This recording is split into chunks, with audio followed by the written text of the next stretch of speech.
आप सबको हमारा तरफ से राधे राधे, जय श्री राम। तो दोस्तों आज बहुत सुंदर प्यारा सा हम जनेऊ गीत लेके आ गए बानी।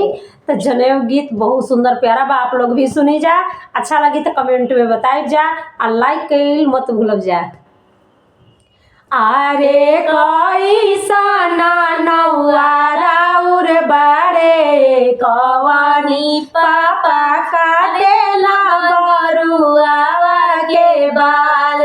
अरे कैसना नौआरा उर बाड़े कवानी चाचा काटे ना बरुआ के बाल। अरे बारहे बरिसावा के बरुआ कवानी बरुआ सिरावा पर घुंघुर घुंघुर बारे। आए बारहे बरिसावा के बरुआ कवानी बरुआ सिरावा पर घुंघुर घुंघुर बारे। आए कैसन नौआरा उर बाड़े कवानी भैया काटे ना बरुआ के बाल। आए कैसन नौआरा उर बाड़े कवानी फूफा काटे ना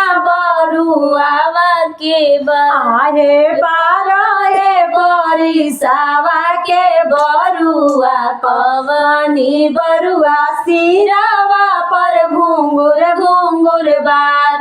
आए बारहे बरिसावा के बरुआ कवानी बरुआ सिरावा पर घुंघुर घुंघुर बार।